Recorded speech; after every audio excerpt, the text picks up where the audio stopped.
बिस्मिल्लाहिर्रहमानिर्रहीम। अस्सलामुअलैकुम दोस्तों, मैं हूं इरफान और आप देख रहे हैं मेरा यूट्यूब चैनल इरफान लर्नेक्स आईटी। दोस्तों, हमारी हर नई आने वाली वीडियो से बाखबर रहने के लिए हमारे चैनल को सब्सक्राइब करें और साथ में बेल के आइकॉन पे क्लिक करना मत भूलिएगा। हमारी आज की वीडियो का टॉपिक है वर्किंग ऑन फाइल। आज की वीडियो में हम माइक्रोसॉफ्ट वर्ड के बेसिक कमांड को सीखने की कोशिश करेंगे। तो आइए वीडियो स्टार्ट करते हैं। माइक्रोसॉफ्ट वर्ड के बेसिक कमांड पे जाने के लिए आपको माइक्रोसॉफ्ट वर्ड के इंटरफेस में टॉप लेफ्ट पे इस फाइल के ब्लू बटन पे आपने क्लिक करना है। जैसे ही आप इस ब्लू बटन पे क्लिक करेंगे, आपके पास माइक्रोसॉफ्ट वर्ड के बेसिक कमांड की लिस्ट आपको यहाँ मिल जाएगी। आइए इन तमाम कमांड्स को स्टेप बाय स्टेप सीखने और समझने की कोशिश करते हैं। आइए सबसे पहले एक छोटी सी फाइल बनाते हैं माइक्रोसॉफ्ट वर्ड के अंदर और फिर उस फाइल के ऊपर माइक्रोसॉफ्ट वर्ड के तमाम बेसिक कमांड्स को अप्लाई करते हैं।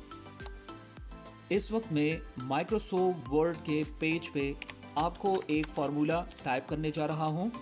इस फार्मूले को टाइप करने के बाद आप कीबोर्ड से इंटर की प्रेस करें। जैसे ही आप कीबोर्ड से इंटर की प्रेस करेंगे, आपके पास 3 पैराग्राफ जनरेट हो जाएंगे। ये एक ऑटो जनरेट टेक्स्ट फार्मूला है। माइक्रोसॉफ्ट वर्ड के अंदर इसका यूज़ सिर्फ इतना है कि जब आप माइक्रोसॉफ्ट वर्ड के अंदर प्रैक्टिस करते हैं तो आपका ज़्यादा प्रैक्टिस जो है वो टेक्स्ट के ऊपर ही होता है, क्योंकि माइक्रोसॉफ्ट वर्ड एक वर्ड प्रोसेसिंग सॉफ्टवेयर है। जिस तरह हमने इंट्रोडक्शन में पढ़ा था, तो आपको माइक्रोसॉफ्ट वर्ड के अंदर कमांड्स की प्रैक्टिस के लिए टेक्स्ट की ज़रूरत होगी। तो जब भी आप माइक्रोसॉफ्ट वर्ड के अंदर प्रैक्टिस करें और आपको टेक्स्ट की ज़रूरत हो, तो आप इस फॉर्मूले के ज़रिए अपने लिए क्विकली पेज के ऊपर टेक्स्ट को जनरेट कर सकते हैं। इस वक्त आप यूँ समझें कि आपने माइक्रोसॉफ्ट वर्ड के अंदर एक फ़ाइल क्रिएट कर ली है और अभी आप चाहते हैं कि इस फाइल को हम सेव करें। यहाँ पे मैं आपको ये बात बताता चलूँ कि फॉर एग्ज़ाम्पल आपके पास एक फ़ाइल है जिसके अंदर आपने 5, 10 या जितने भी पेजेस आपने उसके अंदर टाइप करने हैं। तो ज़रूरी नहीं है कि उस फाइल के अंदर जितना काम होगा, फॉर एग्ज़ाम्पल 5 पेजेस का एक डॉक्यूमेंट्स है, तो आपने 5 पेजेस को टाइप करने के बाद ही फाइल को सेव करना है। ऐसी बात बिल्कुल नहीं है। आप अपने फाइल को शुरू से ही, जिस टाइम आपने फाइल के अंदर कुछ भी नहीं लिखा होता, उस टाइम भी आप अपनी फाइल को सेव कर सकते हैं। तो आइए, हमने जिस फाइल के ऊपर अभी काम स्टार्ट किया है, इस फाइल को हम सेव करते हैं। इस फाइल को सेव करने के लिए आपको माइक्रोसॉफ्ट वर्ड के इंटरफेस में टॉप लेफ्ट पे इस ब्लू फाइल बटन पे क्लिक करना होगा। जैसे ही आप इस बटन पे क्लिक करेंगे, यहाँ पे आपको पहला कमांड सेव का ही मिलेगा। आप इस कमांड को यूज़ करने के लिए Ctrl+S कीबोर्ड शॉर्टकट की का इस्तेमाल भी कर सकते हैं। इस वक्त मैं माउस पॉइंटर के साथ इस सेव कमांड के ऊपर क्लिक करता हूँ। जैसे ही मैंने सेव कमांड के ऊपर क्लिक किया, मेरे पास सेव एज का डायलॉग बॉक्स ओपन अप हो चुका है। किसी भी फाइल को सेव करने के लिए उसका पहला स्टेप जो होता है वो है लोकेशन। अगर मैं यहाँ से डेस्कटॉप सेलेक्ट करता हूँ, तो इसका मतलब ये होगा कि मैं अपनी फ़ाइल को डेस्कटॉप पे सेव करने जा रहा हूँ। इसी तरह आप अपनी फ़ाइल को अपनी मर्ज़ी से कोई भी लोकेशन दे सकते हैं कंप्यूटर के अंदर, जहाँ पे आपने उस फाइल को रखना हो। मैं यहाँ पे डेस्कटॉप दे रहा हूँ कि ये मेरे फाइल की लोकेशन होगी। सेकेंड स्टेप जो हमारा होगा वो है फाइल को नेम देना। यहाँ पे मैं इस टेक्स्ट को बैक स्पेस के साथ रिमूव कर देता हूँ और यहाँ पे मैं अपनी फाइल को एक नेम देने जा रहा हूँ और वो है स्टूडेंट डेटा। मीन के इस नेम से मेरी फाइल डेस्कटॉप के ऊपर सेव होगी। जो थर्ड स्टेप हमारा है वो है सेव के बटन पे क्लिक करना। लेकिन इस बटन पे क्लिक करने से पहले आपको मैं एक छोटी सी बात बताने जा रहा हूँ। वो है कि आप माइक्रोसॉफ्ट वर्ड के अंदर जब भी काम करते हैं और माइक्रोसॉफ्ट वर्ड को आप ओपन करते हैं, तो आपकी फ़ाइल को एक default name Microsoft word provide करता है। जैसे कि आप देख रहे हैं, यहाँ पे अभी तक जब तक आपने फाइल को सेव नहीं किया, आपके फाइल का नेम है डॉक्यूमेंट्स 5। लेकिन आप जैसे ही एक प्रॉपर नेम से अपनी फाइल को सेव करते हैं, तो सेव करने के बाद आपका जो ये फाइल का नेम है ये यहाँ पे फिर डिस्प्ले होगा। मीन के डॉक्यूमेंट्स 5 के साथ आपका ये नेम जो है ये इसके साथ रिप्लेस हो जाएगा। और आइंदा के लिए जब भी आप इस फाइल को ओपन करेंगे तो यहाँ पे आपको स्टूडेंट्स डेटा फाइल नेम ही डिस्प्ले होगा। तो चलिए हम सेव के बटन पे क्लिक करते हैं। जैसे ही मैंने सेव के बटन पे क्लिक किया, आपका फाइल सक्सेसफुली स्टूडेंट डेटा के नेम से सेव हो चुका है और इसको जो लोकेशन हमने दी थी वो है डेस्कटॉप। तो चलिए आइए देखते हैं कि हमारी ये फाइल डेस्कटॉप पे हमें मिलती है या नहीं। तो आइए हम माइक्रोसॉफ्ट वर्ड की एप्लीकेशन विंडो को थोड़ी देर के लिए मिनिमाइज करते हैं। तो देखिए, आपको यहाँ पे डेस्कटॉप के ऊपर जिस नेम से हमने फ़ाइल को सेव किया था स्टूडेंट डेटा के नेम से, वो फाइल हमारे डेस्कटॉप पे यहाँ पे सेव हो चुकी है। आइए बढ़ते हैं अपने नेक्स्ट कमांड की तरफ। तो नेक्स्ट कमांड हमारे पास है सेव एज। लेकिन सेव एज पे बात करने से पहले हम बढ़ेंगे, पहले ओपन कमांड पे बात करेंगे। ओपन कमांड का यूज़ ये है कि आप माइक्रोसॉफ्ट वर्ड के अंदर उन फाइल्स को ओपन कर सकते हैं जो आपके कंप्यूटर में एग्जिस्ट करती है, यानी वो फाइल जो आप पहले से कंप्यूटर में सेव कर चुके हैं और उनको आपने माइक्रोसॉफ्ट वर्ड के अंदर क्रिएट किया हो। यानी यहाँ पे मतलब मेरा ये है कि आप माइक्रोसॉफ्ट वर्ड के अंदर सिर्फ माइक्रोसॉफ्ट वर्ड की फ़ाइल ही ओपन कर सकते हैं। यहाँ पे मैं आपको ये भी बताता चलूँ कि ओपन कमांड के 3 रीज़न हो सकते हैं। इसका मतलब ये है कि आप 3 वजूहात की बिना पर ओपन कमांड का यूज़ करते हैं। नंबर 1, अगर आप एक फ़ाइल के ऊपर काम कर रहे हैं और आपने उस फाइल के अंदर कुछ काम करके उसको सेव किया था और आप चाहते हैं कि अब मैंने जो रिमेनिंग वर्क है वो उस फाइल के अंदर करना है, तो जाहिर है आपको उस फाइल को ओपन करना होगा और उसके बाद आपने उसके अंदर रिमेनिंग वर्क स्टार्ट करना होगा। तो उसके लिए आपने ओपन कमांड से पहले उस फाइल को ओपन करना होगा। नंबर 2, अगर आपके पास एक फ़ाइल है जो आप किसी और से लाए हैं या कहीं से भी आप कुछ फाइल्स लाए हैं और उन फाइल्स के अंदर जो इन्फॉर्मेशन है वो आपने देखना हो, उसको रीड आउट करना हो, तो जब तक आप फाइल को ओपन नहीं करेंगे आप एक क्लोज फाइल को कैसे रीड आउट कर सकते हैं। मीन के उस टाइम आपके पास वो एक फ़ाइल का आइकॉन होता है, लेकिन उसको जब आप माइक्रोसॉफ्ट वर्ड के अंदर ओपन करते हैं तो उसके अंदर जो इन्फॉर्मेशन होती है, जो टेक्स्ट होता है, उसको आप रीड आउट कर सकते हैं। तो किसी भी फाइल को देखना कि इस फाइल के अंदर है क्या, तो उसको पहले ओपन करने की ज़रूरत होगी और उसके लिए आप ओपन कमांड का यूज़ करेंगे। नंबर 3, अगर आपके पास एक फ़ाइल पड़ी है और आप चाहते हैं कि इसका मुझे प्रिंट आउट चाहिए, तो उसके लिए भी आपको उस फाइल को पहले ओपन करना होगा और ओपन करने के बाद आप प्रिंट कमांड दे सकेंगे। ये तो थी कुछ इन्फॉर्मेशन अबाउट ओपन कमांड। आइए अब हम ओपन कमांड का यूज़ करते हैं। तो चलिए मैं ओपन कमांड पे क्लिक करता हूँ।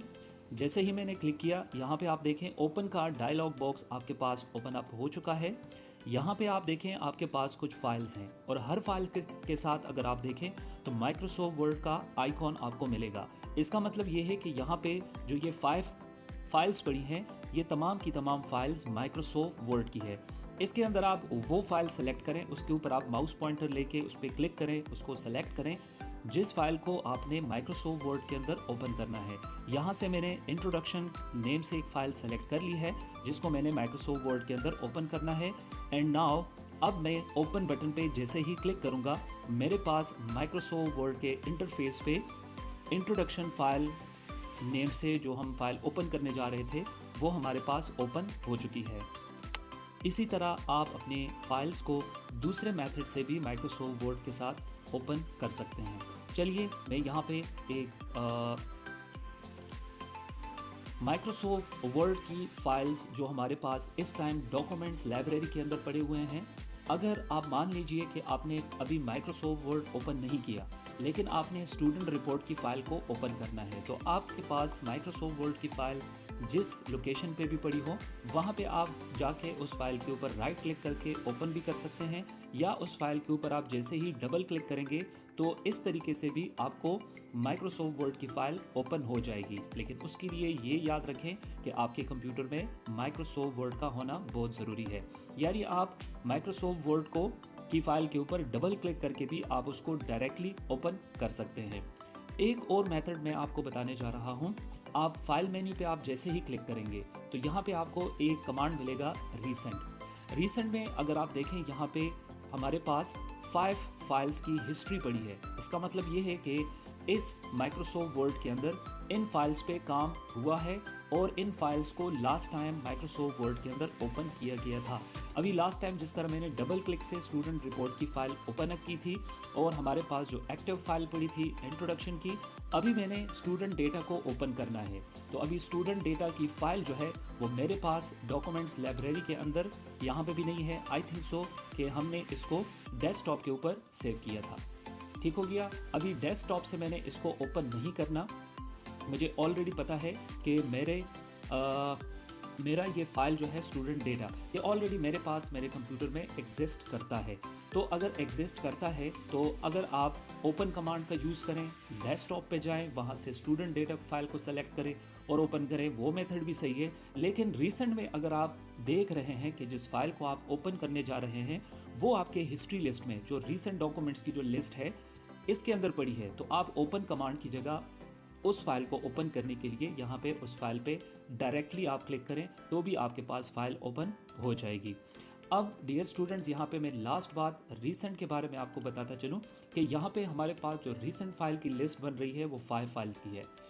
इस लिस्ट के अंदर अगर आप चाहते हैं कि ज़्यादा फाइल्स की हिस्ट्री बने तो इसके लिए आपको आना होगा ऑप्शन कमांड पे।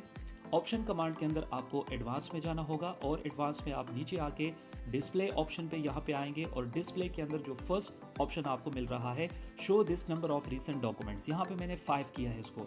अब यहाँ पे अगर मैं इसको 50 दे दूँ, इसका मतलब ये होगा कि मेरे डॉक्यूमेंट्स के अंदर जो लास्ट 50 फाइल्स अगर ओपन हुई हैं तो उन सब की हिस्ट्री मेरे पास आएगी। यहाँ पे मैंने 10 दे दिया है और जैसे मैं ओके करता हूँ तो अब मेरे पास जो माइक्रोसॉफ्ट वर्ड के अंदर जो लास्ट में जो 10 फाइल्स ओपन हुए थे उसकी हिस्ट्री मेरे पास यहाँ पे पड़ी रहेगी और मैं कभी भी रीसेंट फाइल से किसी भी फाइल को क्विकली ओपन कर सकता हूँ। आइए बढ़ते हैं अब सेव एज कमांड की तरफ। सेव एज कमांड पे जाने से पहले यहाँ पे एक छोटा सा एग्जाम्पल है, उसको पहले समझने की कोशिश करें। आपने एक माइक्रोसॉफ्ट वर्ड के इंटरफेस पे आपको एक छोटा सा असाइनमेंट मिला है। आपने उस असाइनमेंट में यूँ किया कि सबसे पहले आपने माइक्रोसॉफ्ट वर्ड के इंटरफेस को डिफ़ाइन किया, फिर उसके बाद आपने माइक्रोसॉफ्ट वर्ड के जितने भी टूल्स थे वो आपने यहाँ पे राइट डाउन किए और साथ साथ में आपने माइक्रोसॉफ्ट वर्ड के इंटरफेस की पिक्चर भी लगा दी। अब आपकी ये फाइल कंप्लीट है, आपका असाइनमेंट कंप्लीट हो गया। अभी आपके पास आपका फ्रेंड आता है और आपसे डिमांड करता है कि मुझे भी ये असाइनमेंट चाहिए, जैसे नॉर्मली फ्रेंड्स जो हैं वो एक दूसरे के साथ करते हैं। ये मैं एक एग्जांपल दे रहा हूँ, अभी इस तरह की बहुत सारी और एग्जांपल हो सकती हैं। अभी वो फ्रेंड आपसे कह रहा है कि आप मुझे ये असाइनमेंट दे दें, मैं इसमें थोड़ी बहुत चेंजेस करके अपने लिए एक असाइनमेंट बना लूँगा, थोड़ी सी फॉर्मेटिंग चेंज कर लूँगा, थोड़ी सी वर्डिंग चेंज कर लूँगा, पैराग्राफ में जो टेक्स्ट है वो चेंज कर लूँगा मैं, ठीक है, अपना ये पैटर्न में चेंज कर लूँगा, साथ में पिक्चर तो ज़रूर होगी, तो मेरा भी जल्दी से असाइनमेंट बन जाएगा। मीन के इस फाइल के अंदर उसको बहुत सारी चीज़ें पहले से मिल जाएगी, उसने कोई न्यू फाइल पे काम करके अपने लिए नई असाइनमेंट नहीं बनानी। इसके लिए आपने वो फाइल जिसकी डिमांड आपसे आपका फ्रेंड कर रहा है वो ऑलरेडी आपने ओपन की है और आपने उसको इसकी एक डुप्लीकेट कॉपी देनी है। तो आप सिंपली अपने उस फाइल को, जो फाइल आपने ओपन की है, उस फाइल पे आप जाएंगे, फाइल कमांड पे क्लिक करेंगे और फाइल में जाके आपने सेव एज पे क्लिक करना है। जैसे ही आप सेव एज पे क्लिक करेंगे, यहाँ पे जो आपकी फ़ाइल है वो आपके कंप्यूटर में डॉक्यूमेंट्स लाइब्रेरी में आपके पास पड़ी है, जबकि आप उसके लिए जो डुप्लीकेट कॉपी बनाने जा रहे हैं उसके लिए आपने दूसरा लोकेशन सेट कर दिया डेस्कटॉप, यानी उसके लिए जो डुप्लीकेट कॉपी बन रही है वो डेस्कटॉप पे हमें मिलेगी। इसके साथ साथ आपने उस फाइल को नेम भी चेंज करके देना है। फॉर एग्ज़ाम्पल मेरे दोस्त का नेम जो है वो फ़रहान है, तो यहाँ पे मैं उसकी आसानी के लिए फ़रहान डॉक्यूमेंट कंप्लीट लिख देते हैं, फ़रहान डॉक्यूमेंट। अभी आप देखें तो सेव एज कमांड से हमने अपने उस ओरिजिनल फाइल की जो कॉपी बन रही है उसका नेम भी चेंज कर दिया हमने और उसका लोकेशन भी चेंज कर दिया है, लेकिन आपकी जो ओरिजिनल फाइल होगी वो उसी नेम से और उसी लोकेशन पे पड़ी होगी जो अभी इस टाइम हमारे पास रिसेंटली पड़ी है। तो आइए अब हम सेव कमांड पे क्लिक करते हैं। आइए अब हम डेस्कटॉप पे जाते हैं और डेस्कटॉप पे इस फाइल को हम चेक करते हैं। जी बिल्कुल, यहाँ पे हमारे पास फरहान डॉक्यूमेंट के नेम से एक कॉपी बन चुकी है और ये कॉपी जो है वो हमारे पास इंट्रोडक्शन फाइल जो थी उससे हमने एक कॉपी जनरेट कर ली है with the help of save as command. अभी तक हमने माइक्रोसॉफ्ट वर्ड के बेसिक कमांड्स में जिन कमांड्स के ऊपर बात की, जिन कमांड्स को हमने सीखने की कोशिश की, वो हमारे पास है save, save as, open, recent और कुछ हमने ऑप्शन कमांड के अंदर भी बात की। अब बढ़ते हैं, हमारे पास जो कमांड है नेक्स्ट वो है क्लोज। यहाँ पे आपने रिसेंटली एक फ़ाइल ऑलरेडी माइक्रोसॉफ्ट वर्ड के एप्लीकेशन में ओपन की है जिसका नेम है फरहान डॉक्यूमेंट। अभी आप चाहते हैं कि मैं इस रीसेंट फाइल को क्लोज़ करूँ और हमारे एप्लीकेशन की विंडो, या हम एप्लीकेशन को क्लोज़ नहीं करना चाहते, जस्ट जो रीसेंट जो एक्टिव फाइल है उसको हमने क्लोज़ करना है। तो उसके लिए आप सिंपली जाएँ फाइल पे और क्लोज़ कमांड पे क्लिक करें। जैसे ही आपने क्लिक किया, देखें आपके पास माइक्रोसॉफ्ट वर्ड का एप्लीकेशन तो है लेकिन उसके अंदर जो फाइल था वो क्लोज हो चुका है। अभी आपके माइक्रोसॉफ्ट वर्ड के इंटरफेस पे कोई भी फाइल ओपन नहीं है। अब आप चाहते हैं कि मैं अपने लिए एक न्यू फाइल जनरेट करूं। आपने एक नया वर्क स्टार्ट करना है, एक न्यू ब्लैंक फाइल आपको चाहिए। तो उसके लिए आप फाइल बटन पे क्लिक करें और यहाँ पे आपको एक ऑप्शन मिलेगा न्यू। आप जैसे ही न्यू कमांड पे क्लिक करेंगे तो नई विंडो आपके पास ये आएगी। इसमें आपने ब्लैंक डॉक्यूमेंट्स आपके पास पहले से ही सेलेक्ट होगा। आपने यहाँ पे आके सिंपली क्रिएट के बटन पे क्लिक करना है। जैसे ही आप क्रिएट बटन पे क्लिक करेंगे आपके पास एक बिल्कुल ब्लैंक फाइल ओपन हो जाएगी। लास्ट कमांड की तरफ बढ़ते हैं और लास्ट कमांड हमारे पास है के एग्जैक्ट। मीन के हमने इस मर्तबा अभी हमने जो क्लोज कमांड यूज़ किया था वो उससे आपने सीखा कि जो करंट फाइल होती है जस्ट वो क्लोज हो जाती है, एप्लीकेशन क्लोज नहीं होता। लेकिन एग्जैक्ट का मतलब यहाँ पे ये होता है कि आपने कम्प्लीटली एप्लीकेशन को भी क्लोज करना है। इसको आप क्रॉस के बटन से भी कर सकते हैं और एग्जैक्ट बटन से भी कर सकते हैं। जैसे ही मैं एग्जैक्ट बटन पे क्लिक करता हूँ तो देखें आपका एप्लीकेशन क्लोज हो चुका है। तो आज की वीडियो में हमने माइक्रोसॉफ्ट वर्ड के जिन बेसिक कमांड्स पे बात की और उनको सीखने की कोशिश की, वो है save, save as, open, close, recent, new, option and exact. मेरी जो अपकमिंग वीडियो का टॉपिक होगा वो है print, how to print document. शुक्रिया।